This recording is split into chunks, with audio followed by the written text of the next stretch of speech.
បាទសុស្ដីបងប្អូនខ្ញុំគ្រូបន្តតាខាងចំដួននៅខាងភ្នំពេញបន្តចំចៅណាបងប្អូន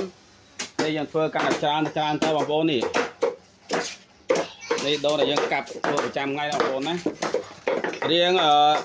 នេះទៀតនិយាយថ្ងៃទៀតបងប្អូនទេសារព្រោះរៀបចំបន្ថែមបរិចកន្លែងទៀតណាបងប្អូនណានោះឥឡូវនេះយើងរកតែដួងលក់អត់មានផងបងប្អូនអើយហើយអត់សូវបានចេញវីដេអូទេមួយរយៈនេះបងប្អូនទេសារយើងអត់មានដួងឲ្យគេអត់មានសាច់ដួងឲ្យអតិថិជនយើងមួយយើងចង់អត់ហ៊ានផុងអញ្ចឹងបងប្អូនមិនបារម្ភទេណោះបងប្អូនសត្វតែដួងហើយឥឡូវចាប់ដើមបរិចទៀតហើយអញ្ចឹងបងប្អូនតែចង់ចំដួងចង់ទិញសាច់ដួងអត់ទាន់មានទេមួយខែកន្លះទៀតមានសាច់ដួងតែបងប្អូនចង់រៀនចំអីមកបងប្អូនមេក្រឹងញាស់ថ្មីល្អណាស់បងប្អូនចាសិស្សបងប្អូនមានចង្អល់អីចង់ចំដួងអីតាក់តងខ្ញុំណាបងប្អូនណាមិនបារម្ភទេការបរិញ្ញាចំធានាចេះ 100% មានសាច់ដួងអីដាក់ឲ្យម៉ូយខ្ញុំទៀតបងប្អូនម៉ូយខ្ញុំច្រើនណាស់ខ្ញុំចំដួង8ឆ្នាំហើយណាបងប្អូនណាអញ្ចឹងរឿងម៉ូយរឿងអីមិនបារម្ភទេបងប្អូនរឿងសាច់ដួងសាច់អីមិនបារម្ភទេ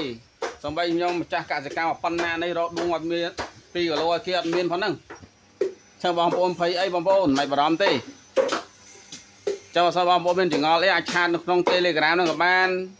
ឆាតនៅក្នុង Page ហ្នឹងក៏បានទេខ្ញុំផ្ទាល់ក៏បានដែរបងប្អូនចុះមកដល់កសិដ្ឋានចំដួងខ្ញុំក៏បានដែរបងប្អូនណា